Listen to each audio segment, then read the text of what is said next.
Sir লেখা শেষ। আচ্ছা, সমস্যা নাই। স্যার আজকে আমাদের একটা কোয়েশ্চেন পজিশন পড়ানোর কথা স্যার লেকচার প্ল্যানে আছে। স্যার একটা কোয়েশ্চেন ছিল। বলো। যদি এটা রিলেটিভ হয় তাহলে যদি এমফ্যাটিক হয় তাহলে কি এমফ্যাটিক লিখবো নাকি রিলেটিভ লিখবো? বুঝি নাই তোমার প্রশ্ন কি?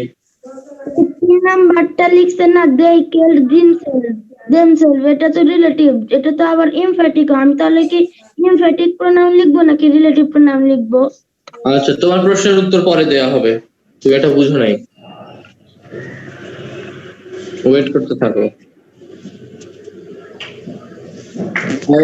রিফাকাত রামিসা, বলো তোমার নামের অর্থ জেনে এসেছো? নো স্যার, তা জানিনি। জেনে আসবে না? স্যার আমি বলবো, রিফাকাত রিশাদ আমার নামের অর্থ হচ্ছে বিশ্ববন্ধু। বিশ্ববন্ধু? এর মধ্যে রিফাকাত বন্ধু নাকি রামিসা বন্ধু? রিফাকাত রিশাদ, মাঝখানে আরেকটা নাম আছে। ও, তাহলে বিশাল। হ্যাঁ। তুমি বিশাল, ভ্যাস্ট, হিউজ, গ্রেট। ওকে,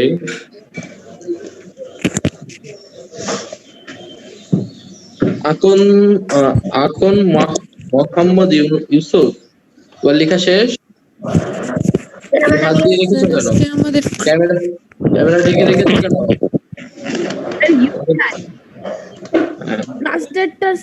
মিউট করে রাখো,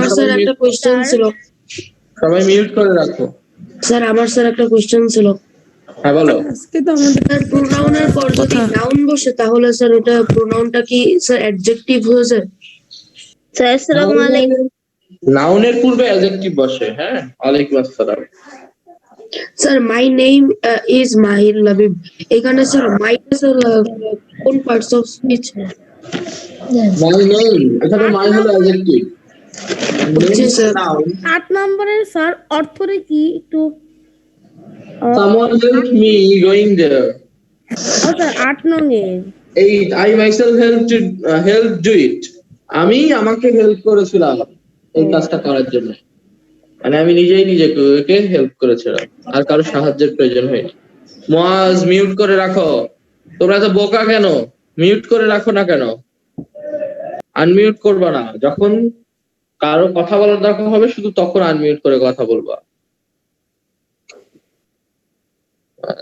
স্যার ডান, ঠিক আছে, বুঝতে পেরেছি, সবার হয়ে গেছে।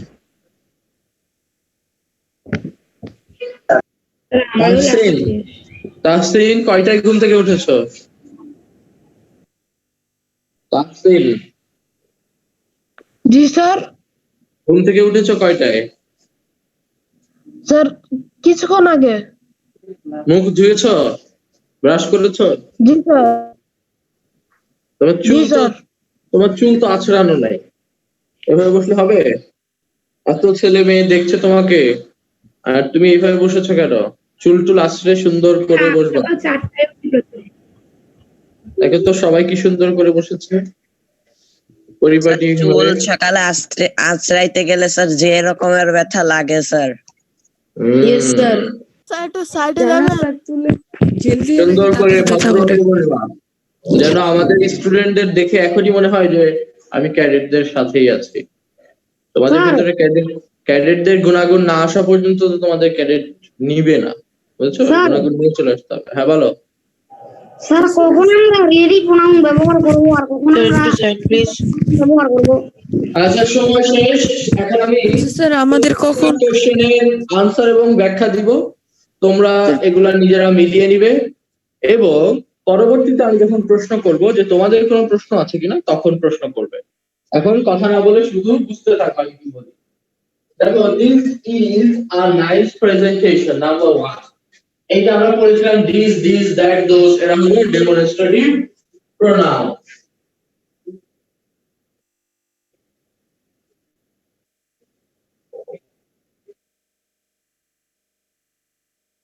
Demonstrative pronoun. We must take care of ourselves. We, এটা পার্সোনাল, একদম ব্যক্তি,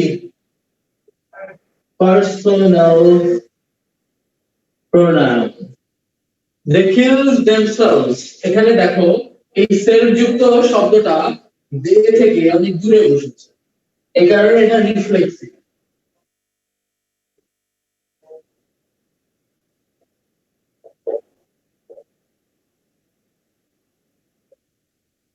Each of my students, each আমরা জানি each, every, either, neither এগুলো হলো distributive।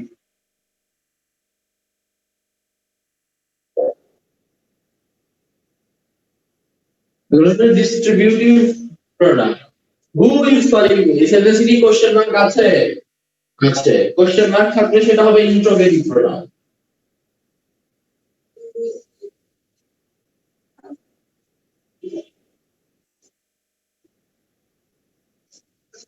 I don't know who is this.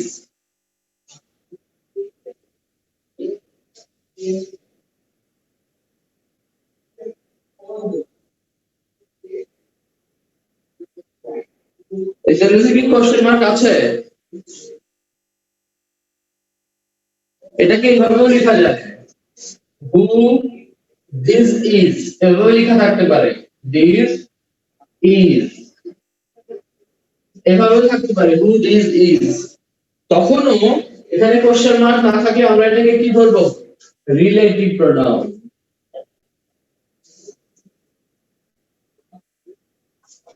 someone helped me going there, আমরা যদি someone, anyone, all এগুলো সব কি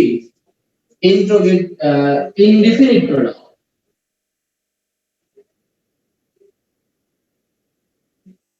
I myself, ঠিক সাবজেক্টের পরেই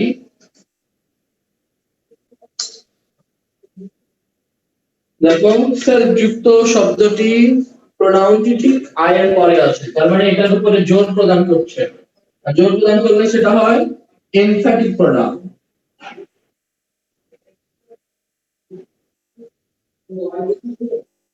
এমফ্যাটিক প্রোনাউন।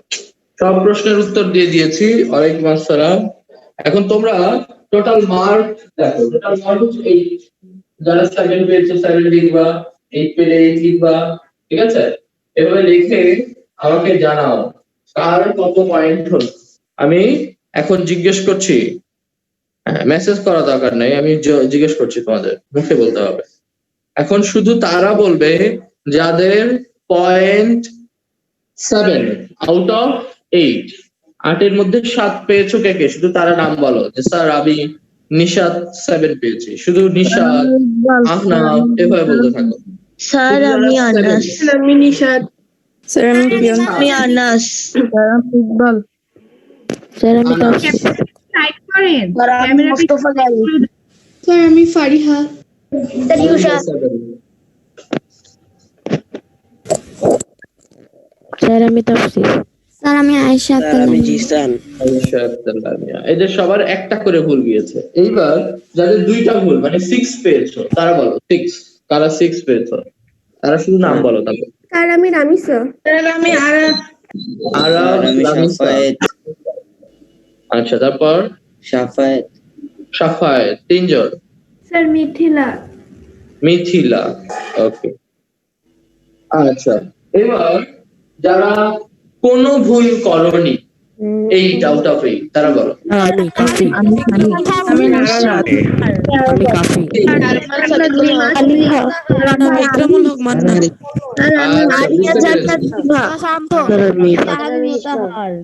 আচ্ছা, বুঝে ফেলেছি যে তোমাদের যথেষ্ট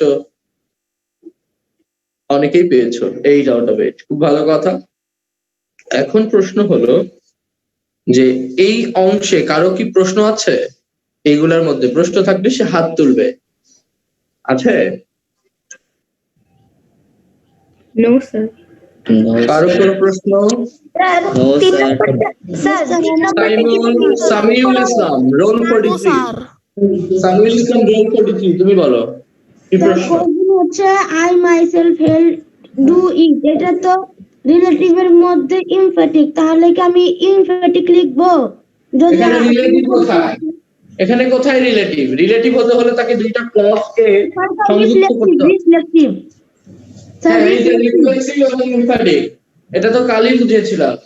আচ্ছা, কে বলতে পারবে রিফ্লেক্সিভ এবং এমফ্যাটিক প্রোনাউনের মধ্যে পার্থক্য কি? কে বলতে পারবে? স্যার আমি বলতে পারবো, স্যার আমি মাসুলি বলবো। কে পারবে? রিফ্লেক্সিভ প্রোনাউন সবসময় সাবজেক্টের থেকে দূরে বসে আর ইমফ্যাটিক প্রোনাউন সাবজেক্টের পাশেই বসে। এই দেখো, এটা ঠিক সেলটা আই এর পাশে বসেছে, এখানে এটা এমফ্যাটিক। আর এখানে দেখো ডেটা সাবজেক্ট থেকে দূরে বসেছে, তার মানে এটা রিফ্লেক্সিভ। Thank you. এটা ফৌজিয়া মাইশা। আচ্ছা, রিফ্লেক্টিভ আর ইমপ্লিসিট কি পার্থক্য? ওকে, এখন তোমাদের প্রোনাউনের উপরে ক্লাস হবে। স্যার এই যে পার্সোনাল, এরপর রিফ্লেক্সিভ, ডিস্ট্রিবিউটিভ, এগুলোর অর্থগুলো একটু লিখে দেন। পার্সোনাল মানে ব্যক্তিকেন্দ্রিক, ডেমনস্ট্রেটিভ হ্যাঁ, মানে অন্যগুলোর অর্থ লেখা শেষ দেন। এগুলো একটু ডিকশনারি দেখে লিখে নিও। তুমি ডিকশনারি ইউজ করো তো তোমরা সবাই? যখন লিখেছিলাম তখন বললে তো হয়ে যেত। নো স্যার, ডিকশনারি ইউজ করি ডিকশনারি না। ব্যবহার করবা, অবশ্যই ডিকশনারি ব্যবহার করতে স্যার হবে। আমি ব্যবহার করি। স্যার আমাদের ডিকশনারি আছে। স্যার ডিকশনারি আমারও আছে। কোনটা ব্যবহার করলে ভালো হবে? জয় ডিকশনারি নামে ছোট পকেট ডিকশনারি আছে, ওইগুলা ব্যবহার করতে পারো। জয়। স্যার আমাদের আগের ডিকশনারি আছে জি অনেক। স্যার, আমার আছে জয় ছোট পকেট ডিকশনারি আছে, আমার আছে। আচ্ছা, তো যাদের আছে ডিকশনারি অবশ্যই মেইনটেইন করবা। কোনো একটা শব্দ দেখলে তোমার কাছে মনে হলো এটার অর্থ কি, দেখে একটু বের করে এভাবে দেখবা। আবার ওটার একটা সিনোনিম, ওখানে কিন্তু সিনোনিম, অ্যান্টোনিম, উচ্চারণ সব দেওয়া থাকে, তো ওগুলো সুন্দর করে দেখে নিবা। ওকে, তাহলেই তোমরা উন্নতি করতে পারবা। কারণ সারা বছর কিন্তু অনেক ওয়ার্ড মিনিং জানতে হবে, সিনোনিম, অ্যান্টোনিম জানতে হবে। যাই হোক, আমাদের আর সময় নেই, আমরা প্রেপোজিশন শুরু করি। প্রেপোজিশন, এটার নামের ভেতরেই একটা ব্যাপার স্যাপার বোঝা যাচ্ছে যে প্রিপোজিশন কি আসলে। প্রি মানে পূর্বে, পজিশন মানে অবস্থান, তাহলে পূর্বে অবস্থান। প্রিপোজিশন শীটের কত পেজে আছে কারো জানা আছে?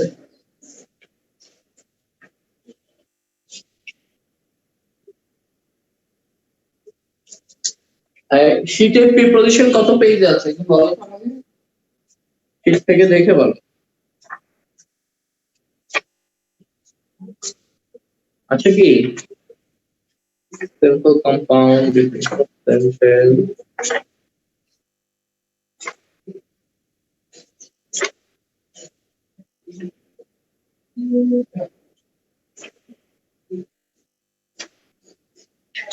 নাই মনে হচ্ছে না?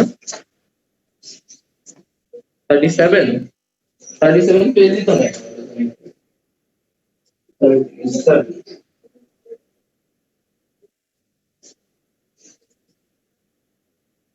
এই 37 তো প্রোনাউন দেখছি। Finally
the word which sits before a noun or pronoun and expresses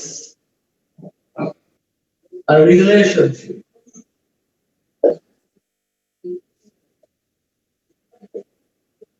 between them, between two words, is called preposition.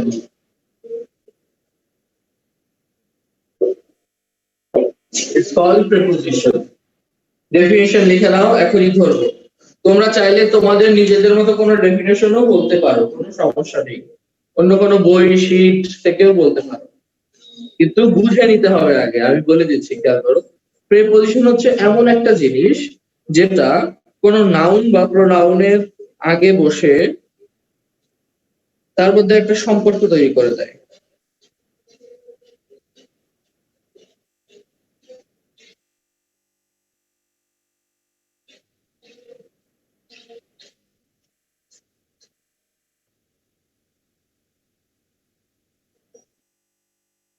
কার কার হয়ে গেছে হাত তুলো।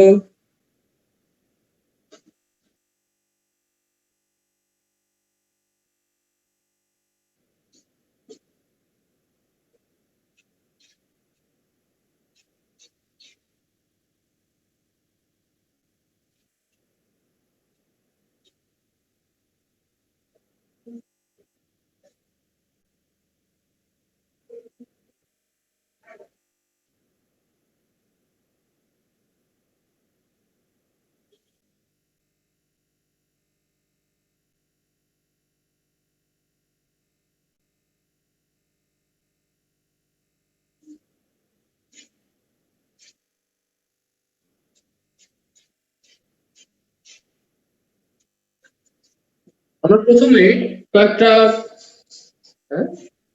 কোথায় কি বলে, the word which takes before, এটা হলো as, before a noun or pronoun and expresses a relationship, a relation between two words is called preposition.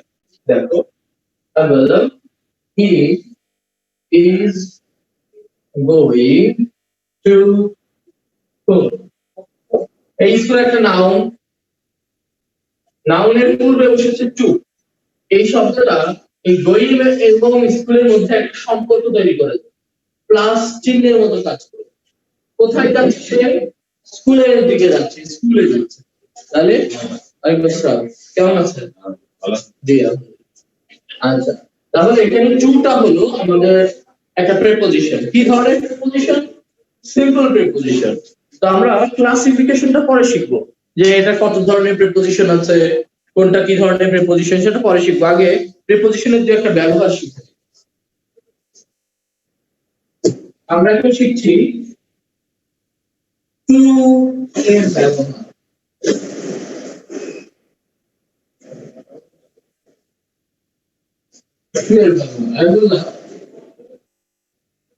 কোন দিক, ইংলিশ ভাষায় লিখবা ডিরেকশন, ডিরেকশন প্রদান করতে।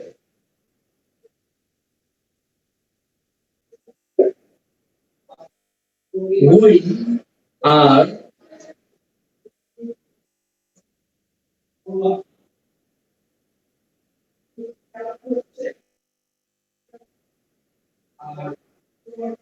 moving to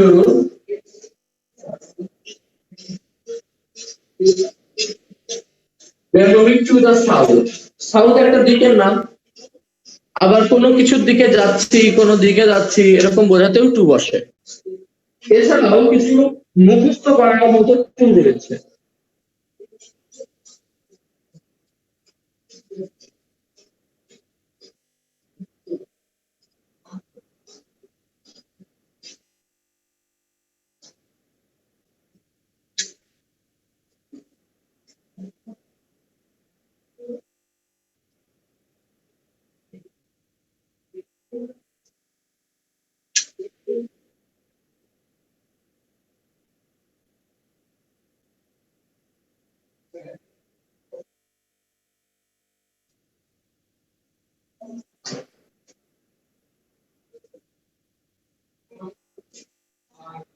The man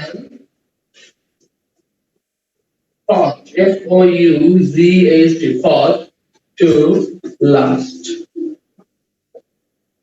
এখানে টু মানে কি বলতো? টু অর্থ এখানে পর্যন্ত। সে শেষ পর্যন্ত যুদ্ধ করেছিল, তাহলে পর্যন্ত অর্থ বোঝে। আমরা এখানে লিখতে পারি পর্যন্ত,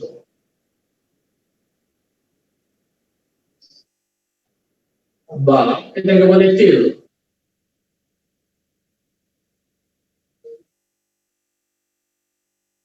টিল বা আনটিলের ক্ষেত্রেও মানে পর্যন্ত বোঝাতে টু ব্যবহৃত হতে পারে। এখন এমন কিছু শব্দ আছে যে শব্দগুলোর সাথে টু ব্যবহার করা যায় না, আমরা সেগুলো দেখব।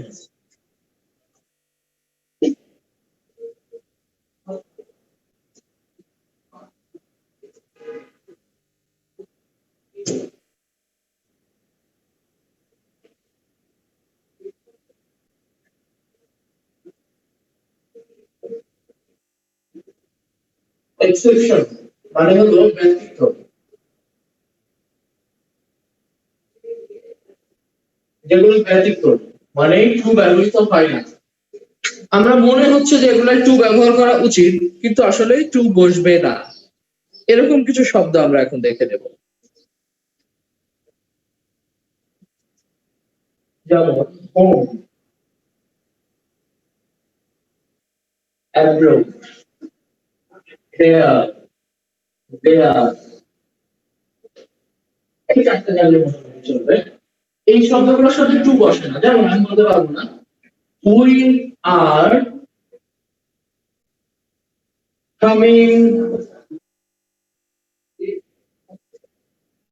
Two home. হোম মানে বাড়ি, এভরিবডি বিদেশ, অর্থ লিখে রাখো। হেয়ার মানে এখানে, দেয়ার মানে সেখানে। We are going to home, এই টু লেখা যাবে না, তাহলে কি লিখতে হবে?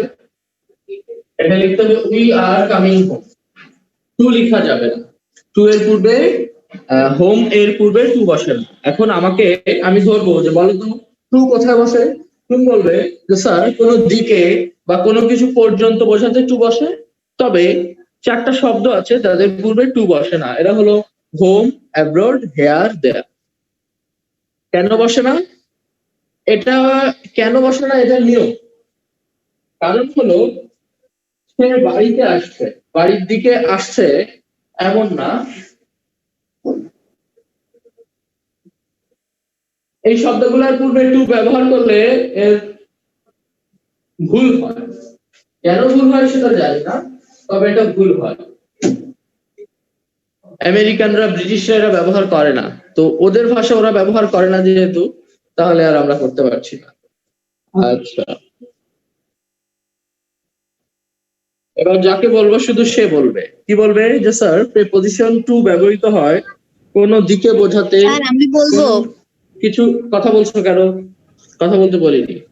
কোনো কিছু পর্যন্ত এইসবের ক্ষেত্রে টু বসে, তবে চারটা শব্দ আছে যেগুলোর পূর্বে টু বসে না।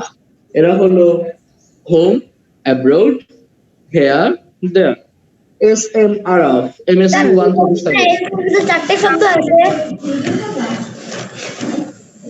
না আরো আছে, আমার না নেট আরো আছে, চারটা করে শিখো। কাইন্ডলি একটু বলে বুঝি নাই। তাহলে স্যার এই সেন্টেন্সে প্রিপজিশন কোনটা? কোন সেন্টেন্সে? যে টু এখানে প্রিপজিশন হওয়ার কথা ছিল কিন্তু হয়নি। এখানে কোনো প্রিপজিশন বসবে না, বুঝছো? তোমাদের সেন্টেন্স কারেকশনের মধ্যে এরকম থাকবে।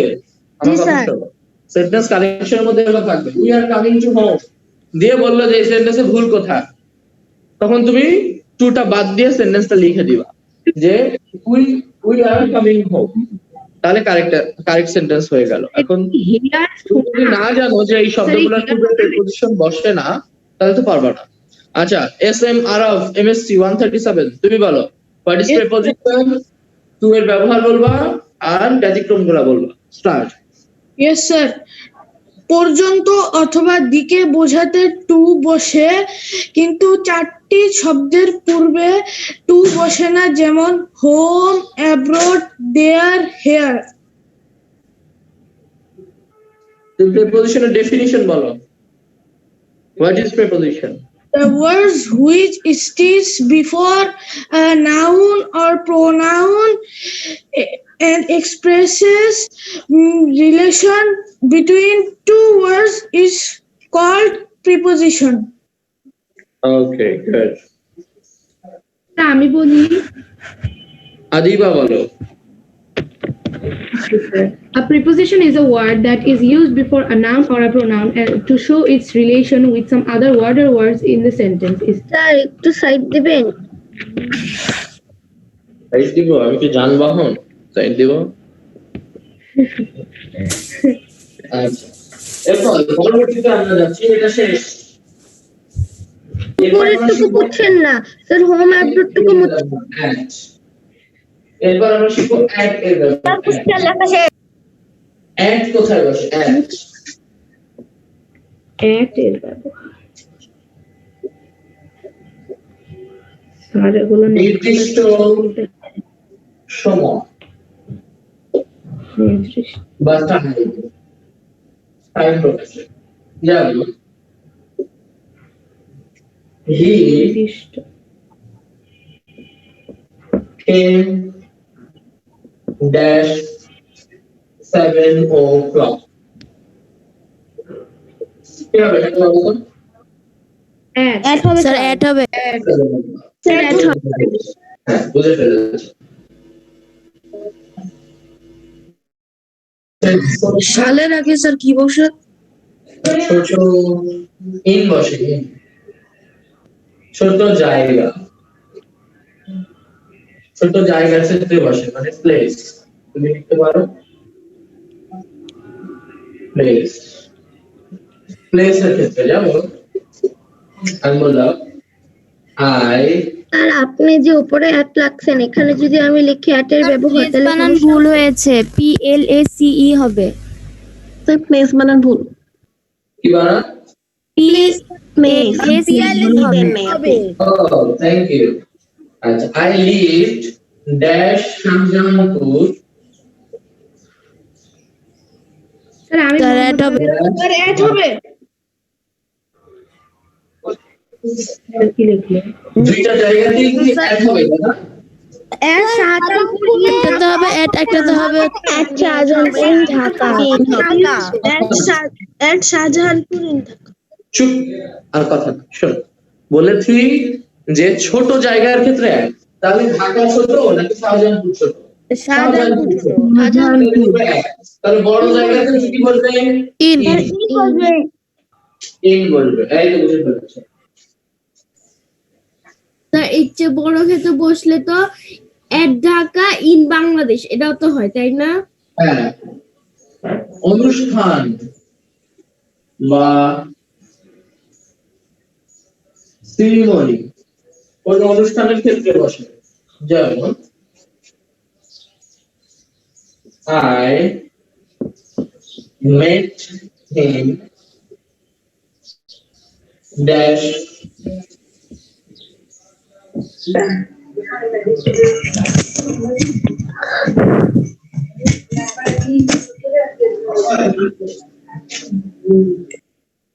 dash Christmas। কি হবে?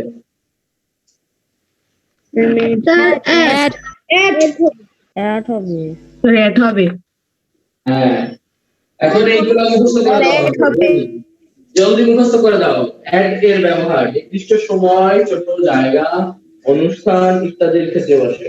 এটা ঠিক মতো বলতে পারলে আরো আমরা শিখবো। আরিবা অনেক লেখা আছে এটা আমি বলি আয়েশা কালামিয়া। আয়েশা আক্তার লামিয়া, জি আপনি বলেন। স্যার আই মিটার পরে কি লেখা? নির্দিষ্ট সময়, টাইম, ছোট জায়গা, প্লেস, অনুষ্ঠান, সিরিমনি ইত্যাদি জায়গায় অ্যাড বসে। আচ্ছা, স্যার আই মিটের পরে কি লেখা? আই মিটের পরের ওয়ার্ডটা কি? আই মেট হিম। সবাই বুঝো, তুমি বুঝো না কেন? হিম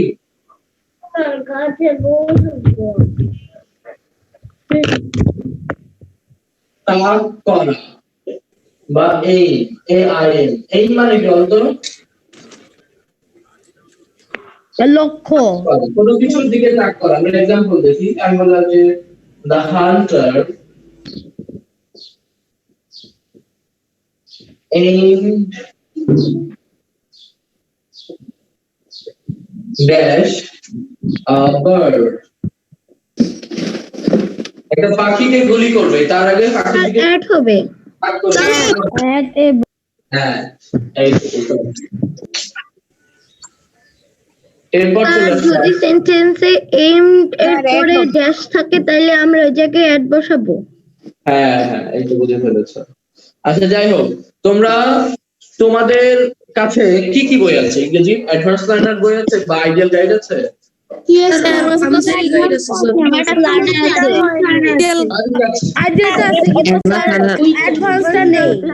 দুইটাই আছে আইডিয়াল গাইড কিনতে হবে sir ideal cadet college guide sir mute করে দেন sir ideal cadet college guide.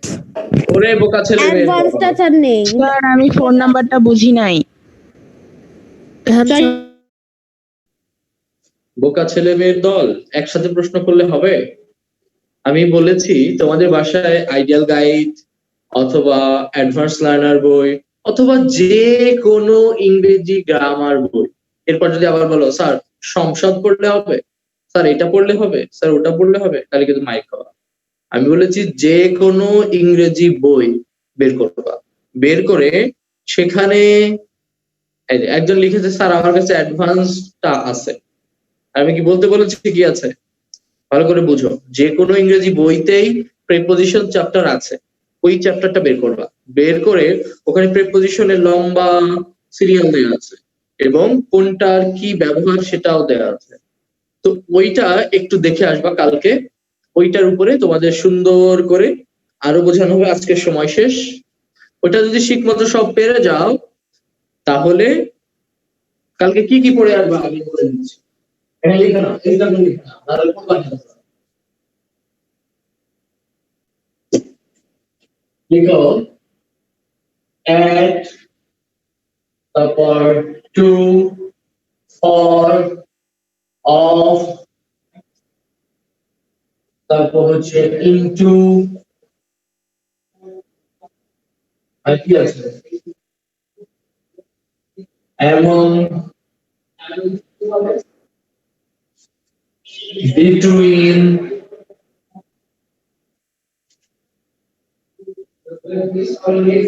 on, by,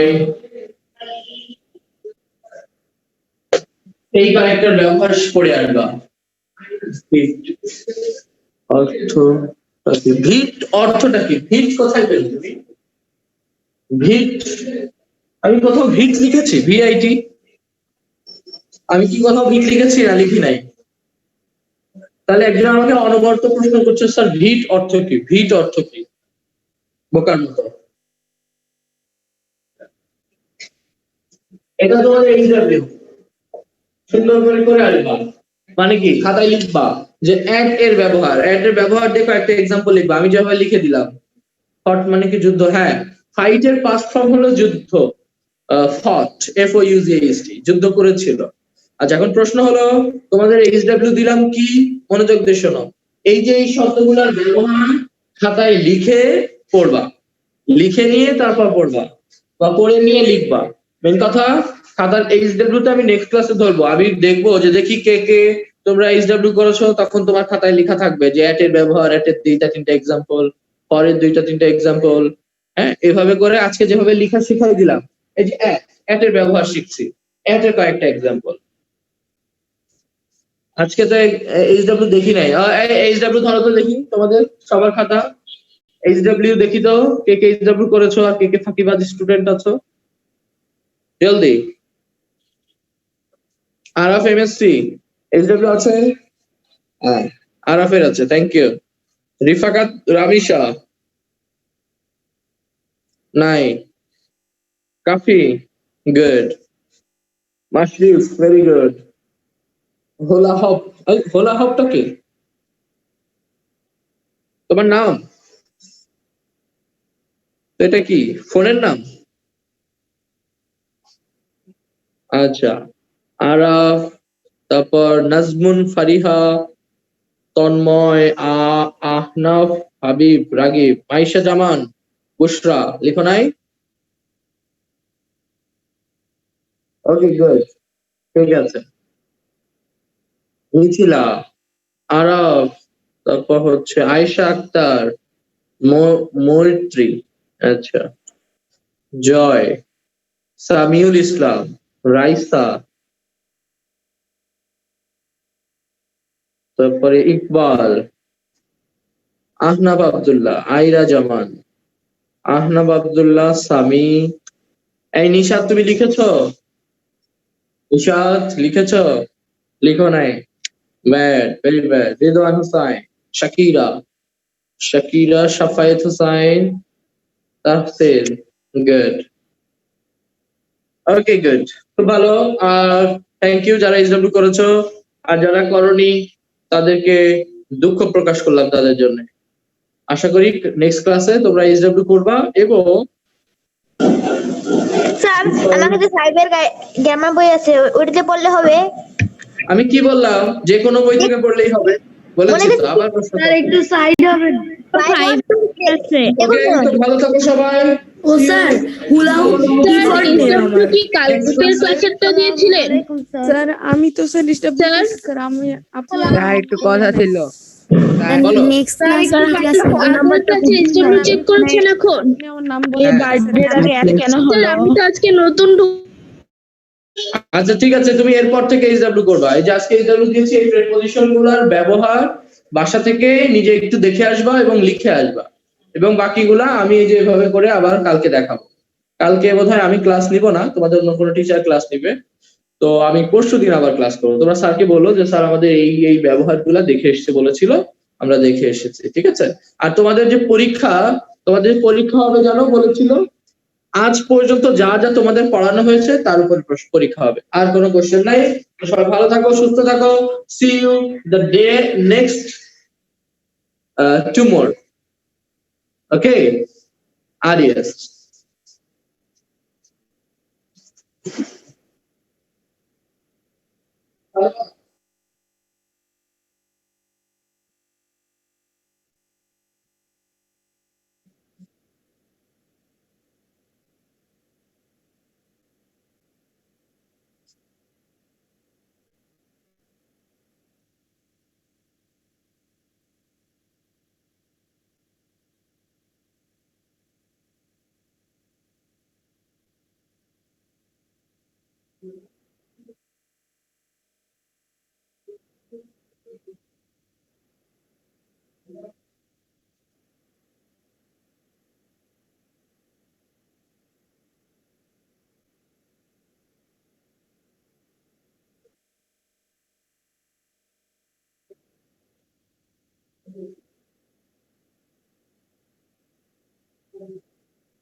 ওয়ালাইকুম আসসালাম। সবাই কি ঠিকঠাক? আচ্ছা, আমরা যেই টপিকটা আজকে আলোচনা করতে চাচ্ছি সেটা হলো তোমার ভাষা নিয়ে। তো আমরা জানি যে আসলে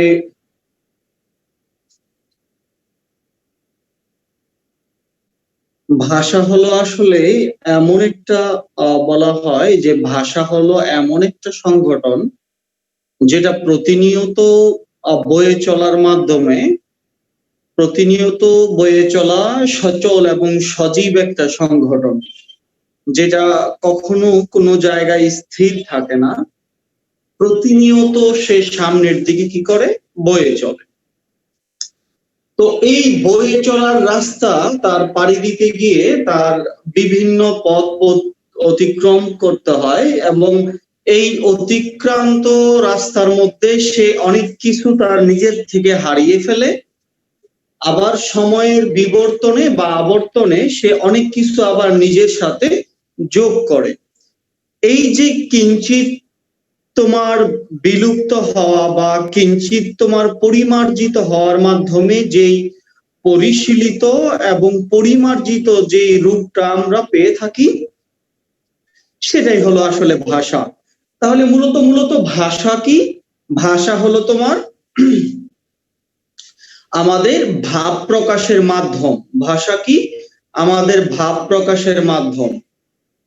তো যার মাধ্যমে আমরা কি করি, আমাদের এই ভাবগুলো আমরা প্রকাশ করি, আমাদের মনোভাবগুলো আমরা কি করি, অন্যের নিকট প্রকাশ করি। যদি এই ভাষা না থাকতো তাহলে আমরা আসলে আমাদের মনের ভাবগুলো প্রকাশ করতে পারতাম না। আমাদের ক্লাস যেহেতু ছোট, এই জন্য টপিকটা আসলে কতটুকু আলোচনা করতে পারি, আসলে এটা একসাথে আলোচনা না করতে পারলে আসলে টপিকটা মজা পাবো না ভালো করে।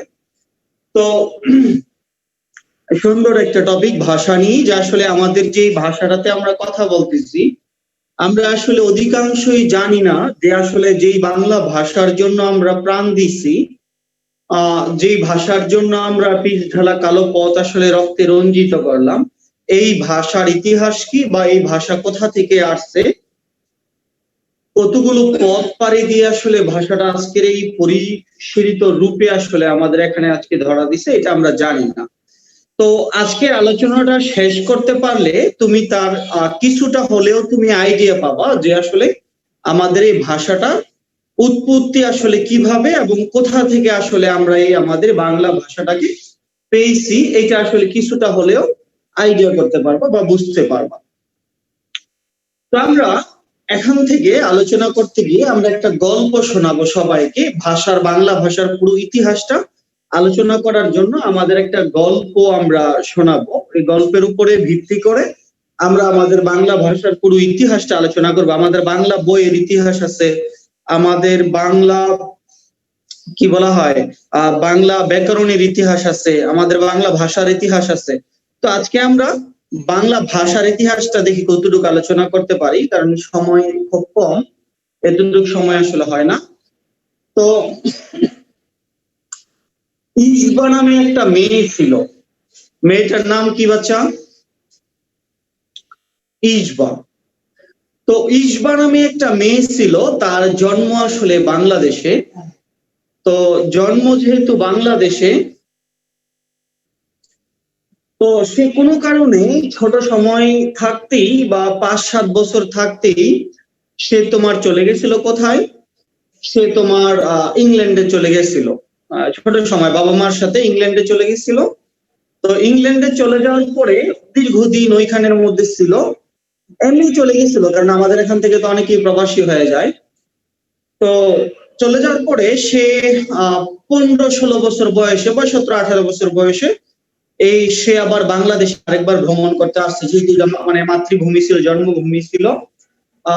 বেশ অনেক দিন পরে আসলে সে আবার বাংলাদেশে আসছে, কারণ ওইখানে নাগরিকত্ব পেয়ে গেছে ইংল্যান্ডে।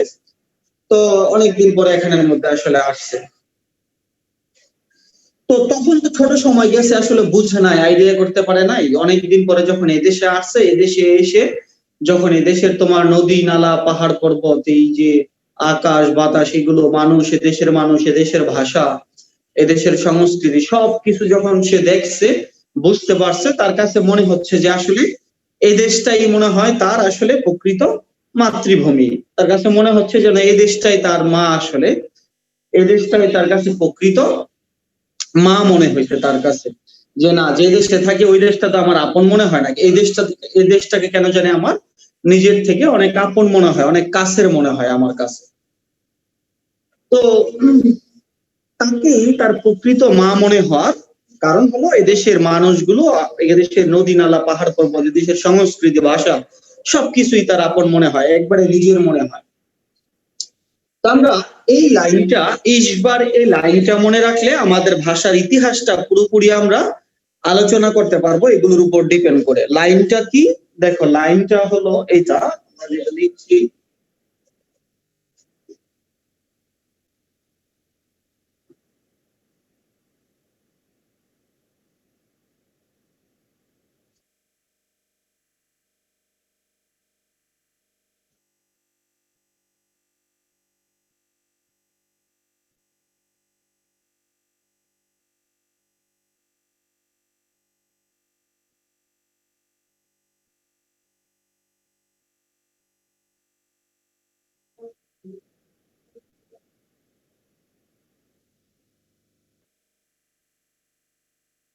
বাচ্চা এই লাইনটা আমি একটা লাইন লিখছি এখানে, দেখো তো, ইসবার রটা আমি দেই নাই, ইচ্ছা করেই দেই নাই, শুধু এটা মনে মনে তোমরা চিন্তা করে নিবা।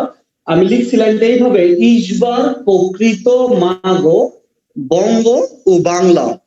ইসবার প্রকৃত মাগো বঙ্গ এবং বাংলা। বঙ্গ এবং বাংলাটাই তার কাছে প্রকৃত মায়ের মতো মনে হয়েছে। বঙ্গ মানে কি? বঙ্গ মানে আমাদের এই বঙ্গদেশ বা বাংলাদেশ। তাহলে ইসবার প্রকৃত মাগো বঙ্গ ও বাংলা, বা বঙ্গ এবং বাংলা। তো এই কথাগুলোর উপর ডিপেন্ড করে আমাদের বাংলা ভাষার ইতিহাসটা আমরা আলোচনা করব বাচ্চা। তো প্রথমে আছে ইসভা। ইসভার শুরুতে কি আছে? রস্বই আছে বাচ্চা। রস্বই দিয়ে কি বুঝায়? রস্বই দিয়ে হলো ইন্দো ইউরোপীয়। রস্বই দিয়ে কি বুঝায়? ইন্দো ইউরোপীয় বুঝায়। আমরা জানি যে আমাদের বাংলা ভাষাটার উৎপত্তি হয়েছে কোথা থেকে?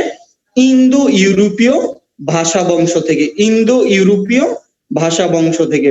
ইন্দো মানে হলো আমাদের ভারতীয় উপমহাদেশ, আর ইউরোপীয় মানে হলো ইউরোপ।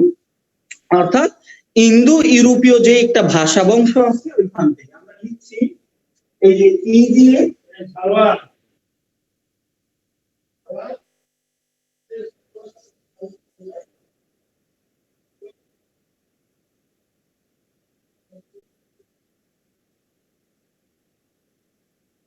ইন্দো ইউরোপীয় ভাষা বংশ।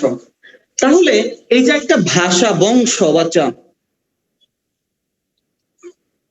এই যে একটা ভাষা বংশ, এটা কিন্তু তোমাকে যদি কেউ জিজ্ঞেস করে বাচ্চা, এটা কি কিন্তু কোনো ভাষা না, এটা একটা ভাষা বংশ। আমরা জানি একটা বংশ থেকে, যেমন তোমাদের প্রত্যেকের নিজেদের একটা বংশ আছে না, তো প্রত্যেকটা বংশ থেকে যেমন, একটা বংশ থেকে যেমন অনেকগুলো পরিবারের জন্ম হয়, একইভাবে একটা ভাষা বংশ থেকেও অনেকগুলো ভাষার জন্ম হয়। এখানের মধ্যেও তাই হয়েছে। তুমি খেয়াল করে দেখবা যে আমাদের বাংলাদেশ মানে এই ভারতীয় উপমহাদেশ, তখন তো ভারতীয় উপমহাদেশ বলতে বোঝানো হতো বাংলাদেশ, ইন্ডিয়া, পাকিস্তান, এগুলো সব এই ভারতীয় উপমহাদেশ, এবং অধিকাংশ ভাষার জন্ম হয়েছে এই ভাষা বংশ থেকে। একটা বংশ থেকে যেমন অনেকগুলো পরিবারের জন্ম হয়, অনেকগুলো মানুষের জন্ম হয়, একইভাবে একটা ভাষা বংশ থেকেও অনেকগুলো ভাষার জন্ম হয়। এখানে আমাদের এই ভারতীয় উপমহাদেশ এবং ইউরোপের অনেকগুলো ভাষার জন্ম হয়েছে এখান থেকে। কেমন কি? যেমন জার্মান বলো, ফ্রেঞ্চ বলো, ইতালি বলো, এমন অনেকগুলো ইউরোপের ভাষার জন্ম হয়েছে এই ভাষা বংশ থেকে আমাদের। এবং আমাদের ভারতীয় উপমহাদেশের তো অধিকাংশ ভাষাই হলো এই ভাষা বংশ থেকে আসছে। কারণটা আমরা একটু পরে দেখব। তো এইটা একটা ভাষা বংশ, এটা কোনো ভাষা না, এটা একটা ভাষা বংশের নাম।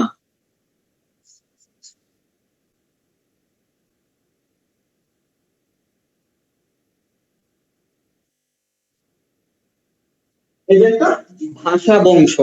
এই ভাষা বংশটা আসলে শুরু হয়েছে কত তারিখে, মানে কত বছর আগে? আচ্ছা, এই ভাষা বংশটা শুরু হয়েছে কত বছর আগে? প্রায় 5000 বছর আগে।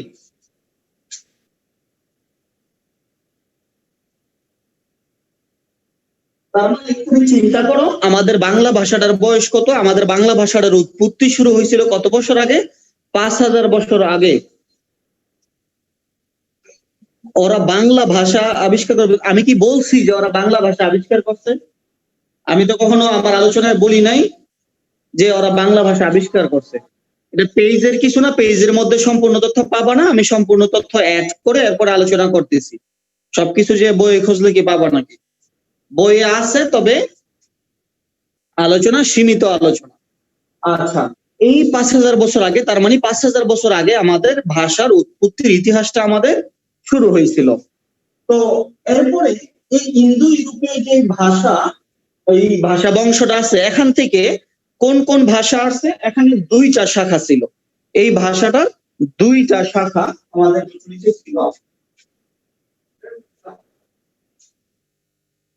আচ্ছা,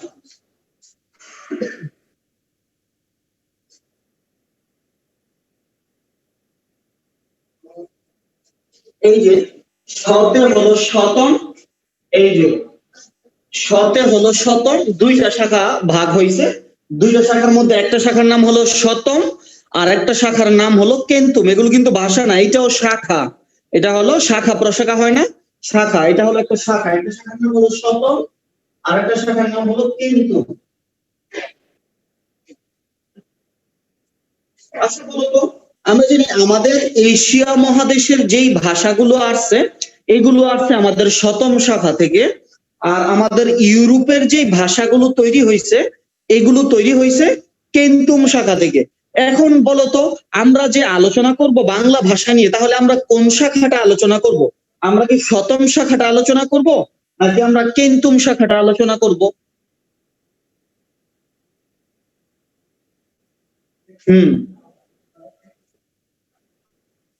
শতম, হ্যাঁ।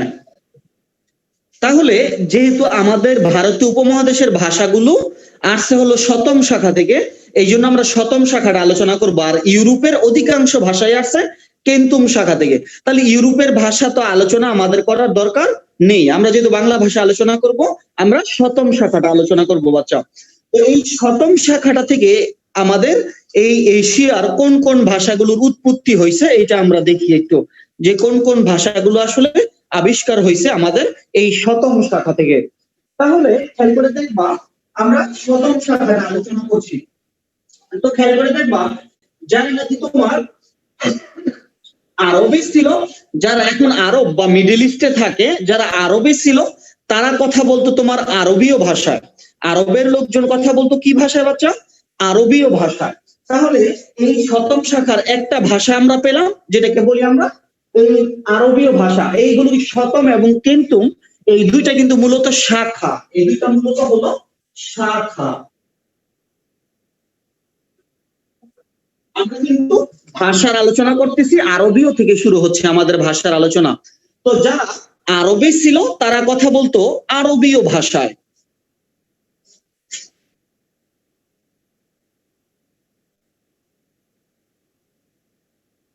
আচ্ছা, যারা আরবীয় ছিল তারা কথা বলতো আরবীয় ভাষা। এরপরে যারা তোমার ইরানি ছিল, তারা কথা বলতো তোমার ইরানীয় ভাষা। ইরানীয় ভাষাটা মূলত হলো ফার্সি ভাষা। এই কারণ তৎকালীন সময়ে আমাদের এই মডার্নিজম শুরু হওয়ার আগে যে সময়টা ছিল, সারা পৃথিবীব্যাপী যেই লেখকদের সুনাম, যেই সাহিত্যিকদের সুনাম পৃথিবীব্যাপী ছিল, সেটা ছিল আরবরা। এবং ইরানের লেখকরা বিশেষ করে খুব বিখ্যাত বিখ্যাত লেখক ছিল। ওমর খৈয়াম থেকে শুরু করে যত বিখ্যাত লেখক ছিল, সবাই মূলত এই কিসের ছিল? এই ইরানের ছিল। তো ইরানের ভাষা মূলত হলো ফার্সি ভাষা, ফরাসি না। ফার্সি বলা হয়, ইরানের ভাষাকে বলা হয় ফার্সি, আর ফ্রান্সের ভাষাকে বলা হয় ফরাসি। দুইটার পার্থক্য কিন্তু বাচ্চা ক্লিয়ার বোঝা লাগবে, কারণ পরীক্ষার মধ্যে যখন আসে তখন দুইটাই দিয়ে দেয়, ফার্সিও দেয় ফরাসিও দেয়। আমরা জানি ইরানের ভাষাকে আমরা বলি ফার্সি ভাষা, আর আমরা কি বলা হয়, ফ্রান্সের ভাষাকে আমরা বলি ফরাসি ভাষা। দুইটা কিন্তু বাচ্চা আলাদা জিনিস, একটা হলো ফার্সি, আর ইরানকে তোমার পার্সি মানে পার্সিয়ানও বলা হয়। তো এটার অনেকগুলো নাম। আর খেয়াল করে দেখো, এখানের মধ্যে ইরানিরা কথা বলছে কি ভাষা?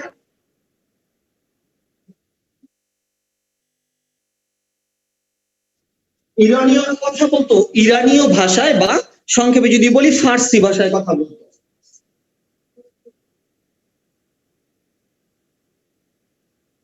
ফার্সি ভাষা। এরপরে যে তোমার ইয়ারা ছিল,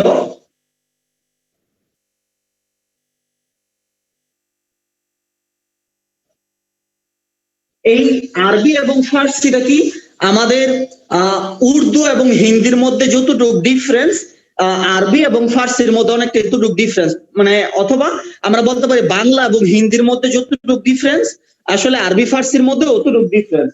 আর মিশরীয়রা কথা বলতো মূলত মিশরীয় ভাষায়, মিশরীয়রা কথা বলতো মিশরীয় ভাষায়। এখন তুমি বলতে পারো স্যার মিশরীয়রা তো আরবি ভাষায় কথা বলে, কিন্তু আসলে এই আরবিটা কিন্তু আসলে মিশরীয়দের ভাষা না, আসলে আরবিটা কিন্তু আসলে মিশরীয়দের ভাষা ছিল না। তো এটা আরবি থেকে কখন কথা বলে, তোমার আরবরা যখন তাদের ক্ষমতার দাপটে অথবা তাদের ব্যবসা বাণিজ্যের প্রসারের জন্য যখন তোমার মানে মিশরে যখন আক্রমণ চালালো, ওইখানে আক্রমণ চালানোর কারণে আলটিমেটলি ধীরে ধীরে কি করলো, আরবরা তাদের ভাষাটাকে মিশরীয়দের উপরে চাপিয়ে দিল।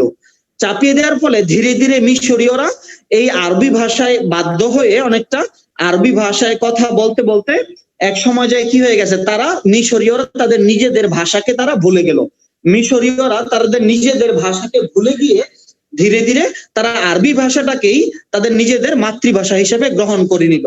এই জিনিসটা থেকে আমরা একটা শিক্ষা পাই যে কোন জাতি যত রক্তই দেখ না কেন তার ভাষার জন্য, তার মাতৃভাষার জন্য, সে জাতি যদি তার নিজের ভাষায় কথা না বলে, সে জাতি যদি তার নিজের সংস্কৃতিকে লালন না করে, আলটিমেটলি তার ভাষা এক সময় তারই মনে থাকবে না। এই জন্য ভাষা তোমার দাম দেওয়ার জন্য পৃথিবীর অনেক দেশ আছে, জাপান থেকে শুরু করে জাপান, ইতালি, ফ্রান্স, তারা কেউ তাদের ভাষার জন্য জীবন দেয় নাই, কিন্তু তারা তাদের ভাষাকে ভালোবাসে, যার কারণে একটা লাইনও তারা এই তাদের নিজেদের ভাষার বাইরে যেয়ে পড়ে না। তাদের উচ্চশিক্ষার যত বই আছে সব নিজেদের ভাষায়, যার কারণে তুমি ওইখানে গিয়ে কিন্তু অন্য কোনো ভাষা বললে তারা আজকে পর্যন্ত বুঝবে না। তো আমরা যেটা করি, আমরা আমাদের ভাষার জন্য জীবন দেওয়ার ফলেও আমরা মনে করি যে আমাদের ইংরেজিতে কোনো কিছু একটা বলা মানেই হলো মনে হয় এটা স্মার্টনেস এর অংশ। তো এই ইংরেজিকে স্মার্টনেস এর অংশ বানাতে গিয়ে যেটা হয়, আমরা ধীরে ধীরে আমাদের বাংলা ভাষার যে ব্যবহার এবং প্রচলন ওইটা থেকে আমরা কি করছি, ধীরে ধীরে সরে যাচ্ছি। এটা যাতে না হয়, আমরা ইংরেজি অবশ্যই বলবো, তবে যেই জায়গায় প্রয়োজন হয় ক্ষেত্র বিশেষে, সব জায়গায় না। তো মিশরীয়রা তাদের নিজেদের ভাষা বলে এক সময় যে তোমার কার ভাষা দখল করে নিছে, তোমার এই কি বলা হয়, তোমার এই মানে আরবি ভাষাটাকে নিজেদের ভাষা করে নিল, মিশরীয়দের ভাষা নাই। আর আমরা যারা এই পাশে ছিলাম, ভারতীয় উপমহাদেশে ছিলাম, আমরা এই ভারতীয় উপমহাদেশে যারা ছিলাম তারা কথা বলতাম আমরা ভারতীয় ভাষা। এই যে তারা কথা বলতাম আমরা ভারতীয় ভাষা।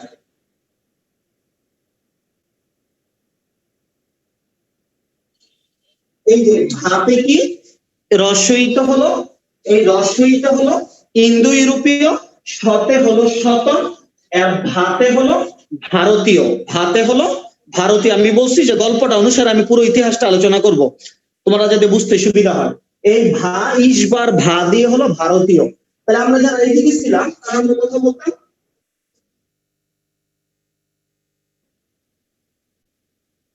ভারতীয় ভাষায় আমরা কথা বলতাম।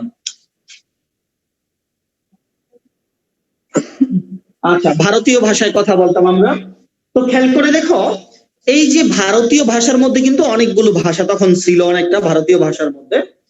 তো যেটা হলো সেটা হলো যে এই ভারতীয়দের মধ্যে, এই ভারতীয়দের এখানে একসময় ভারতের দক্ষিণ প্রান্ত থেকে বলা হয়, অথবা বলা হয় ইউরোপের কোনো একটা অংশ থেকে তোমার এই আরিয়ান নামক একটা জাতি, আরিয়ান বা আর্য নামে একটা জাতি তোমার ভারতে চলে আসলো, আমাদের এই উপমহাদেশের এই দিকটাতে চলে আসলো। তো চলে আসার পরে এই জাতি হয়ে গেল তোমার দুইটা, একটা হলো তোমার মানে আর্য, আর একটা জাতি হয়ে গেল অনার্য। তো আর্যদের বৈশিষ্ট্য কি, আর্যরা ছিল তোমার দেখতে অনেকটা লম্বা। আমরা আমাদের প্রেক্ষাপটে আমরা এশিয়াতে যে জিনিসটাকে সুন্দর বলি, আর্যরা ছিল অনেকটা এমন, দেখতে লম্বা ছিল, ফর্সা ছিল, চোখগুলো একটু বড়, মানে চোখগুলো সুন্দর ছিল। তো এদেরকে বলা হতো আর্য। আর অনার্যরা ছিল তার সম্পূর্ণ বিপরীত বৈশিষ্ট্যের অধিকারী। অনার্যরা দেখতে মানে খাটো ছিল, একটু কালো ছিল, একটু বেঁচে ছিল, ঠোঁটগুলো একটু মোটা মোটা ছিল। তো এই ছিল অনার্যদের বৈশিষ্ট্য। তো এক সময় যেটা হয়ে গেল যে তোমার এই আর্যরা এখানে আসার পরে আর্যদের ভাষা ছিল তোমার আসলে বৈদিক ভাষা, কারণ তাদের ঋগ্বেদ, হ্যাঁ, এই পূর্বপুরুষ বলা চলে, আর্য এবং অনার্য দুইটাই আমাদের পূর্বপুরুষ বলা চলে, কারণ আর্য এবং অনার্য মিলেই আমরা মূলত তৈরি হয়েছি। আমাদের মধ্যে সব বৈশিষ্ট্য আছে, যার কারণে আমাদেরকে বলা হয় সংকর জাতি বলা হয়, কারণ কয়েকটা জাতি মিলে, আরব বলো, ইউরোপিয়ান বলো, সব জাতি মিলিয়ে আমরা তৈরি হয়েছি। এই জন্য বাঙালিকে বলা হয় সংকর জাতি, অনেকগুলো জাতি মিলে আমাদের তৈরি হয়েছে। এই জন্য আমাদের দেশে যেমন চোর বাটপার আছে, আমাদের দেশে আবার খুব ভালো মানুষও আছে, আবার আমাদের দেশে ডাকাত প্রকৃতির লোকও আছে। যেহেতু সব জাতি গোষ্ঠী মিলে আমরা তৈরি হয়েছি, এই জন্য চোর, ডাকাত, ভালো মানুষ, ফেরেশতা, একবার আল্লাহর ওলি থেকে শুরু করে সবকিছুই আমাদের এই বাঙালি জাতির মধ্যে আছে, বা এশিয়ার এই বাংলাদেশ বা পাকিস্তানি বা ভারত, এদের মধ্যে সবই আছে। তো খেয়াল করে দেখো এখানের মধ্যে এই যে ভারতীয় আর্যরা যখন মিলে গেল, আর্যরা কথা বলতে হলো, এই আর্যরা আসার পরে এই আর্যদের ভাষা যখন ভারতীয়দের উপর চাপিয়ে দিল, আর্যদের ভাষাটা কি করলো, আমাদের ভারতীয়দের উপরে চাপিয়ে দিল। চাপিয়ে দেওয়ার পরে ভারতীয় ভাষা আর হলো আর্য ভাষা দুইটা মিলে আবার তৈরি হয়ে গেল ভারতীয় আর্য ভাষা।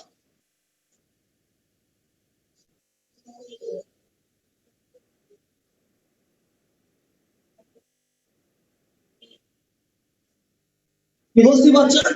এই হ্যাঁ, এটা একবারই আমাদের অনেক বছর আগে এই ভারতীয় ভাষা এবং আর্য ভাষা দুইটা মিলে আবার নতুন একটা ভাষা তৈরি হয়ে গেল। সেটা কি ভাষা? ভারতীয় আর্য ভাষা। আচ্ছা, এই যে ভারতীয় আর্য ভাষা, এই আর্যদের ভাষাটা ছিল কি? আর্যদের ভাষা ছিল তোমার মানে বৈদিক ভাষা ছিল। আর্যদের ভাষা ছিল বৈদিক ভাষা। বৈদিক মানে কি? তোমার সুনীতি কুমার চট্টোপাধ্যায়ের মতে উনি প্রমাণ করে দেখে গেছে যে খ্রিস্টপূর্ব 3000 অব্দ আগে সর্বপ্রথম ঋগ্বেদের মধ্যে বঙ্গ কথাটা পাওয়া গেছে বলে উনি ধারণা দিছে। আবার কেউ কেউ বলছে খ্রিস্টপূর্ব 300 অব্দে এই শব্দটা পাওয়া গেছে। তো তখন খেয়াল করো, এই যে আর্যরা ছিল, আর্যদের ভাষা ছিল তোমার বৈদিক ভাষা, কারণ তাদের ধর্মগ্রন্থ ছিল বেদ বা ঋগ্বেদ। তো বেদ লেখা ছিল মূলত বৈদিক ভাষায়। তো এই বৈদিক ভাষা থেকে যেই ভাষাটা আসছে ওইটাকে বলি আমরা আর্য ভাষা। এবং খেয়াল করে দেখো, এই ভাষাটা ওই সময় আসলে দুইটা জাতি ছিল, এবং বলা হয় যে তোমার এখানের মধ্যে যে জাতিগুলো ছিল, তো এই যে লোকগুলো আসলে যে কথা বলতো, আসলে এই কথা বলার বৈদিক ভাষা যারা কথা বলতো, একটা সময় যে এমন হয়ে গেল যে ধনী গরিবের ভেদাভেদ হয়ে গেল, শিক্ষিত এবং মূর্খ তৈরি হয়ে গেল। তো যার কারণে হয়েছে যে তোমার এই আর্যদের ভাষাটা অনেকে বুঝতো, অনেকে বুঝতো না। এটা সমস্যা তৈরি হয়ে গেল, এই ভাষাটার মধ্যে সংস্কার মানে সমস্যা তৈরি হয়ে গেল। তখন ওই সময়ে তোমার আমরা জানি যে আমাদের উপমহাদেশের বা অনেকে বলে পৃথিবীর ইতিহাসে প্রথম ব্যাকরণবিদ বলা হয় পাণিনিকে। তো ওই সময় পাণিনিকে সাথে নিয়ে তখনকার যে পণ্ডিত ব্যক্তিরা ছিল, এরা চিন্তা করলো যে আমাদের এই আর্য ভাষাটাকে বা বৈদিক ভাষাটাকে সংস্কার করার দরকার। আমাদের এই বৈদিক ভাষাটাকে কি করার দরকার? সংস্কার করার দরকার।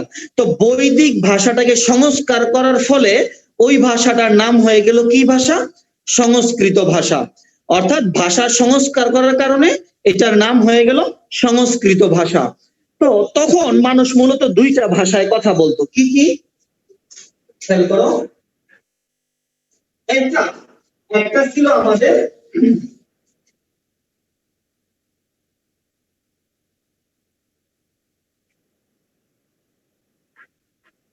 তখন মানুষ যেই ভাষায় লিখতো সেই ভাষায় কথা বলতো না, আবার যারা মানে যে ভাষাটাতে লিখতো ওইটাতে কথা বলতো না, আবার যে ভাষাটাতে কথা বলতো ওই ভাষাটাতে কি করতো না, মানুষ লিখতো না।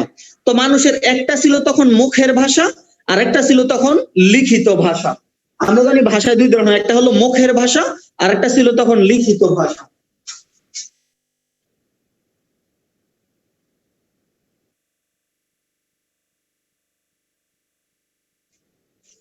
তো একটা ছিল মুখের ভাষা, একটা ছিল মুখের ভাষা, একটা ছিল লিখিত ভাষা। তো মুখের ভাষাটাকে বলা হতো প্রাকৃত ভাষা আর লেখার ভাষাটাকে বলা হতো সংস্কৃত ভাষা। আমি আবারও বলছি বাচ্চা, মুখে মানুষ যেই ভাষাটাতে একবারে দরিদ্র থেকে শুরু করে কামার কুমার জেলে মাঝি যেই ভাষাটাতে কথা বলতো ওই ভাষাটাকে বলা হতো মুখের ভাষা। আর যেই ভাষাটাতে উচ্চ শ্রেণীর লোকেরা মূলত লিখতো, ব্রাহ্মণ জাতি বা ব্রাহ্মণ যেই যাত্রা ছিল বা উচ্চ শ্রেণীর যাত্রা ছিল ভাষায় লিখতো, ওইটাকে বলা হতো তোমার প্রাকৃত ভাষা। সরি, এটা ছিল প্রাকৃত ভাষা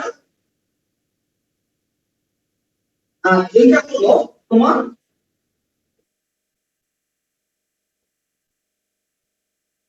সংস্কৃত ভাষা। এই সাধারণ মানুষের মুখের যে ভাষাটা এটাকে এটা মানে মুখের ভাষাকে বলা হয় প্রাকৃত ভাষা, আর যে ভাষাটাতে লেখা হতো লিখিত ভাষা ওইটাকে বলা হয় সংস্কৃত ভাষা। এখনো কিন্তু সংস্কৃত ভাষায় মূলত কথা বলা হয় না, এখনো কিন্তু তোমার হিন্দু ধর্মের যে ধর্মীয় গ্রন্থগুলো মহাভারত পুরাণ ঋগ্বেদ থেকে শুরু করে মানে রামায়ণ সব ভাষায় কিন্তু মানে সবগুলো গ্রন্থই কিন্তু মূলত এই সংস্কৃত ভাষায় লেখা, হিন্দু ধর্মগ্রন্থগুলো মূলত সংস্কৃত ভাষায় লেখা। তো এই ব্যাপারে মোটামুটি আমাদের যত বিশেষজ্ঞ আছে বাংলাদেশ এবং ভারতে যত বিশেষজ্ঞ আছে সবাই মোটামুটি একমত যে আসলে তোমার আমাদের বাংলা ভাষাটা তৈরি হয়েছে সাধারণ মানুষের মুখের ভাষা থেকে, বাংলা ভাষাটা লিখিত ভাষা থেকে তৈরি হয় নাই। তাহলে বাংলা ভাষাটা তৈরি হয়েছে কোথা থেকে? আমাদের মুখের ভাষা থেকে। এখন মুখের ভাষাটা কিন্তু আবার সব জায়গায় এক না, আমাদের যে মুখের ভাষা এটা কিন্তু আবার সব জায়গায় এক না। কিভাবে এক না? তুমি কিছু উদাহরণ দিলে বুঝতে পারবা। এটা দেশ ভিত্তিতে যেমন মুখের ভাষাটা আলাদা হয়, আবার এটা তোমার এই অঞ্চল ভিত্তিতে একই দেশের মধ্যে আলাদা আলাদা অঞ্চলেও কিন্তু এই মুখের ভাষাটা কি হয়, ভিন্ন ভিন্ন হয়। যেমন আমি যদি বলি, খেয়াল করো, আমি যদি বলি যে পৃথিবীতে কিভাবে দেশ ভিত্তিতে ভাষাটা আলাদা আলাদা হয়, এটা যদি উদাহরণ দিতে চাই, আমি যদি বলি যে বাচ্চা যে পৃথিবীতে নতুন বলতে কিছু নাই, আমি বাংলা ভাষায় শুদ্ধ বাংলায় কি বললাম, পৃথিবীতে নতুন বলতে কিছু নাই। তো এইটা কি আসলে একটা জাপানের লোক বললে কি কথাটা বুঝবে? পৃথিবীতে নতুন বলতে কিছু না, এটাকে জাপানি লোককে বললে কি সে বুঝবে? সে কিন্তু বুঝবে না, কারণ তার মুখের ভাষা আর আমার মুখের ভাষা দুইটা কিন্তু এক না। কিন্তু জাপানের ওই লোকটাকে যে যদি তুমি পৃথিবীতে নতুন বলতে কিছু নাই এইটা না বলে যদি জাপানের তুমি ধরো ইংল্যান্ডের একটা লোককে যে যদি তুমি বলো যে তোমার ইংলিশ বলে এমন একটা লোককে যে যদি বলো যে পৃথিবীতে নতুন বলতে কিছু নাই, সে কিন্তু বুঝবে না। কিন্তু তাকে যদি যে তুমি বলো যে there is nothing new under the sun, there is nothing new under the sun, তখন কিন্তু ওই ইংরেজ লোকটা কিন্তু ঠিকই তোমার কথাটা বুঝে নিবে যে আসলে পৃথিবীতে নতুন বলতে কিছু নাই। এখন তুমি এই there is nothing new under the sun এটা যদি যে তুমি একটা জাপানের লোককে বলো, সে কিন্তু এটা আসলে বুঝবে না।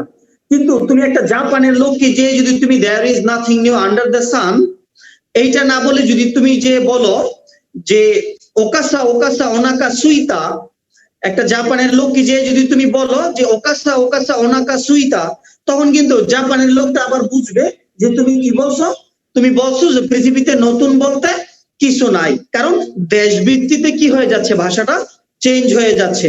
আবার এই ওকাসা ওকাসা ওনাকা সুইতা এই জাপানের এই ভাষাটাকে যে যদি তুমি ফ্রান্সে ইউজ করো, ফ্রান্সের লোক কিন্তু বুঝবে না যে ওকাসা ওকাসা ওনাকা সুইতা বলতে কি বোঝাচ্ছে। তুমি আবার ফ্রান্সের লোকটাকে যে যদি তুমি বলো মোজা ফোসাস্তো সেলা, তুমি যদি ওই ফ্রান্সে গিয়ে যদি আবার ফ্রান্সের লোকটাকে বলো যে মোজা ফুসাস্তো সেলা, তখন কিন্তু ফ্রান্সের লোকটা আবার বুঝবে যে আসলে তুমি কি বোঝাতে চাচ্ছ যে পৃথিবীতে নতুন বলতে কিছু নাই। তাহলে একই কথা যে পৃথিবীতে নতুন বলতে কিছু নাই, এইটা ইংরেজকে যখন তুমি বলতেছো তোমার বলতে হচ্ছে there is nothing new under the sun. তুমি যখন জাপানে গিয়ে বলতেছো তোমার বলতে হচ্ছে ওকাসা ওকাসা ওনাকা সুইতা। আর যখন তুমি ফ্রান্সে গিয়ে বলতেছো তখন তোমার বলতে হচ্ছে মোজাফো স্বাস্থ্য সেলা। তাহলে একই ভাষার একই বাক্য আমরা এক এক জায়গায় যদি যে আমরা ব্যবহার করি, এটা আমাদের এক এক ভাবে আমাদের কি করতে হচ্ছে, ব্যবহার করতে হচ্ছে। এই হলো দেশভিত্তিতে আসলে ভাষার শ্রেণী বিভাগ কিভাবে, ডাইভার্সিটিটা হলো ভাষার ডাইভার্সিটি। এটা বুঝতে গেলে তোমার দেশভিত্তিতে বিবেচনা করতে হয়। এরপরে তুমি একটা চাইনিজ লোককে যে যদি বলো যে আমি চাইনিজ, আমি একজন চাইনিজ লোক, সে কিন্তু বুঝবে না। কিন্তু যদি তুমি যে বলো যে উমিন শি চুংরিউ, তখন কিন্তু সে বুঝবে যে তুমি কি বলছো, যে আমি একজন চাইনিজ লোক, সে কিন্তু বুঝবে প্রপারলি। এই হলো দেশ ভিত্তিতে তুমি যদি এটা চিন্তা করো। এখন আসো আমাদের অঞ্চল ভিত্তিতে বা আমাদের দেশের মধ্যে বাংলা ভাষাটাই যে কতজন কত রকম করে বলে, এটা যদি তুমি একটু খেয়াল করে দেখো তাহলেই বুঝতে পারবা। আমি বলি যে বাবার বড় ছেলে পানিতে পড়ে মারা গেছে, আমি শুদ্ধ প্রমিত বাংলায় কি বলছি, যে বাবার বড় ছেলে পানিতে পড়ে মারা গেছে। আবার তুমি নোয়াখালীর একজন ভদ্রলোককে যে যদি বলো যে ভাই আপনি, এই নোয়াখালীর একজন ভদ্রলোক যদি বলে যে বাবার বড় ছেলে পানিতে পড়ে মারা গেছে, সে কি বলবে, বাবার বড় হলা হানিতে মরি মারা গেছে। আমি বলতেছি কি বাবার বড় ছেলে পানিতে পড়ে মারা গেছে, কিন্তু নোয়াখালীর একজন লোক কি বলতেছে, বার বড় হলা হানিতে মরি মারা গেছে। তাহলে একই কথা একই জিনিস তোমার, আমি একরকম বলতেছি, নোয়াখালীর লোক একজন লোক একই ভাষা একই সবকিছু আরেক রকম করে বলতেছে। আবার চিন্তা করে দেখো, তোমার এক মহিলার তোমার হাজবেন্ড বিদেশ গেছে, তো আরেক মহিলার কাছে যে খুব কষ্টে বলতেছে আঙ্গ হেতি 5 বছর হচ্ছে বিদেশ গেছে, আরে একটা সিডিও হারায় না, হেতির লাগে আর কলিজা হারি যায়। তাহলে এই যে হেতির লাগে যে তার কলিজা হারি যায়, আমরা বলি যে তার জন্য কষ্টে আমার বুকটা ফেটে যায়, তারা বলে হেতির লাগে কষ্টে আর কলিজা হারি যায়। তাহলে তার কি হয়ে যাচ্ছে, এই যে বাক্যগুলো অঞ্চল ভেদে কি হয়ে যাচ্ছে, ভিন্ন হয়ে যাচ্ছে। আবার তুমি যদি এখান থেকে রংপুরে যাও, রংপুরের লোক কিন্তু আবার রয়ের উচ্চারণ করতে পারে না, যদিও তাদের এলাকার নাম হলো রংপুর, তারা বলে হলো অঙ্কুর। এলাকার নাম হলো রংপুর, তারা বলে হলো অঙ্কুর। তাহলে যদি আমি বলি যে আমি রংপুর গিয়ে রসগোল্লার রস দিয়ে 2টি রুটি খেয়েছি, আমি যদি বলি যে আমি রংপুর গিয়ে রসগোল্লার রস দিয়ে 2টি রুটি খেয়েছি, এটাকে যদি তুমি একটা রংপুরের লোককে বলতে বলো, সে বলবে আমি রংপুর গিয়ে রসগোল্লা রস দিয়ে ওটি খেয়েছি। তাহলে আমি বলতেছি রংপুর, সে বলতেছে অঙ্কুর। আবার আমি যদি বলি যে রামবাবুর আমবাগানে আম পেকেছে, আমি যদি বলি রামবাবুর আমবাগানে আম পেকেছে, একটা রংপুরের লোককে যদি বলতে বলো, সে কিন্তু বলবে আমবাবুর মানে রামবাগানে রাম পেকেছে। রয়ের তারা আয়ের মতো বলে, আকে তারা রয়ের মতো বলে। একবারে প্রপারলি আঞ্চলিক কথা যদি আমরা চিন্তা করি তাহলে জিনিসটা এমন হয়। আবার যদি তুমি আমাদের এখান থেকে একটু বের হয়ে তুমি যদি সিলেটে যাও, সিলেটের এখানে গেলে দেখবা সিলেটের লোকজন কি মানে কিভাবে কথা বলে। তো তো দেখবা এখানের মধ্যে যে এদের উচ্চারণের মধ্যেও ব্যাপক পরিবর্তন আছে। এই যে ভাষার পরিবর্তনগুলো, এইগুলো দেখে, ভাষার এই পরিবর্তনগুলো ডাইভার্সিটি গুলো দেখে আমাদের যে চলিত ভাষার যে জনক প্রমথ চৌধুরী, উনি খুব কষ্ট পেয়ে আসলে একটা কথা বলছিল যে বাংলা ভাষার এমন অবস্থা হয়েছে, বাংলা ভাষা আহত হয়েছে কি বলা হয় সিলেটে, আর নিহত হয়েছে চিটাগাংয়ে। উনি এই বাংলা ভাষার এই অবস্থা দেখে উনি খুব কষ্ট পেয়ে একটা কথা বলছিল যে বাংলা ভাষা আহত হয়েছে সিলেটে, নিহত হয়েছে চট্টগ্রামে। এটা কিন্তু প্রমথ চৌধুরীর কথা। এবং উনি যদি হয়তো আমার মনে হয় উনি যদি তোমার নোয়াখালী যেত, তাহলে হয়তো বলতো যে বাংলা ভাষার জানাজা হয়েছে নোয়াখালীতে।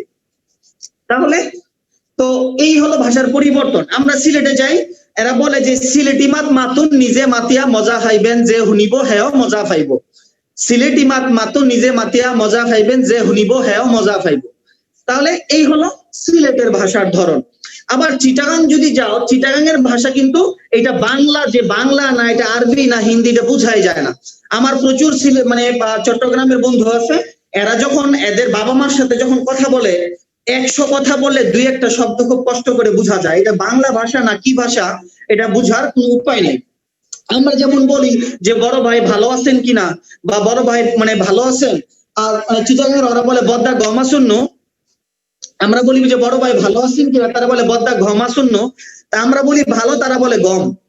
তো কিন্তু আমরা মূলত গমটাকে খাই। তো এইভাবে করে আবার যদি তুমি ময়মনসিংহে যাও, দেখবা যে এদের ভাষার কত বৈচিত্র্য, খেয়াল করে দেখো, ডাইভার্সিটি ভাষা, যেহেতু আলোচনায় ভাষা নিয়ে এই জন্যই বলা। তো খেয়াল করে দেখো, তুমি যদি কি বলা হয় আবার ময়মনসিংহের দিকে যাও, ময়মনসিংহের লোকদের সাথে কথার মধ্যে কিন্তু সবসময় দেখবা ত বা তামটা তাদের কথা থেকে থাকি, যে খাইবাম না, যাইবাম না, করবাম না, শুইবাম না, মরবাম না, ধরবাম না, তাদের কথার মধ্যে ত বা তামটা থাকি। তো একবার তোমার একটা ট্রেন দিয়ে তোমার একটা ইয়ার লোক, তোমার কি বলা হয়, একজন রংপুরের লোক তোমার ময়মনসিংহ যাচ্ছে, ট্রেন দিয়ে যাচ্ছে, ট্রেন দিয়ে।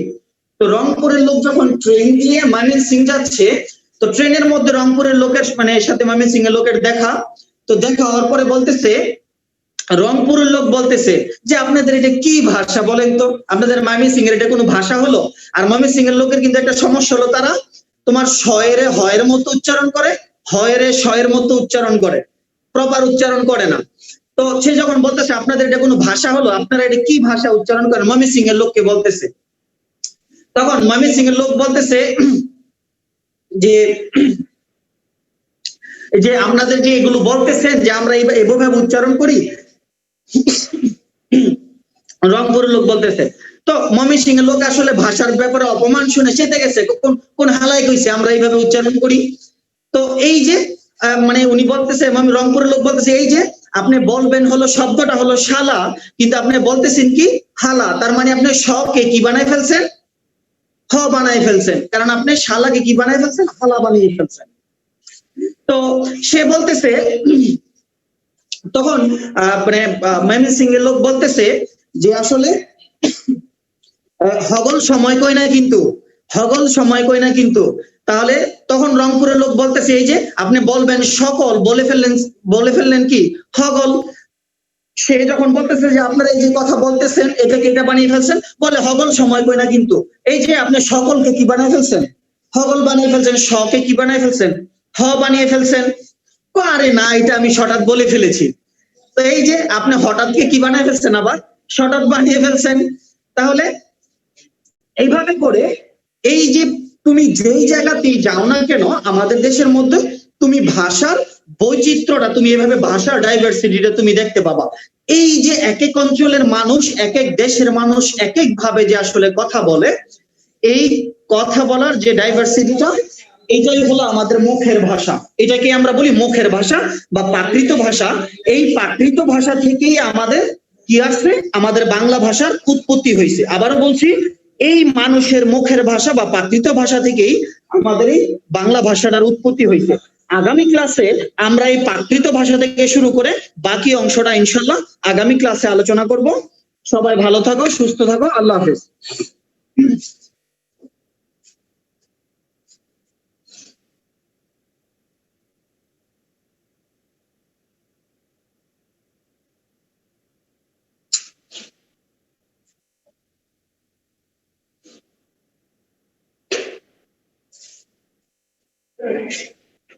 ওয়ালাইকুম সালাম।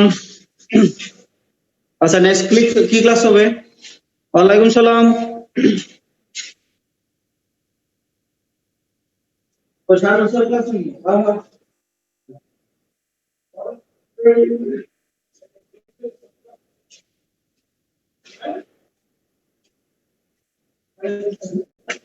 আছো তোমরা?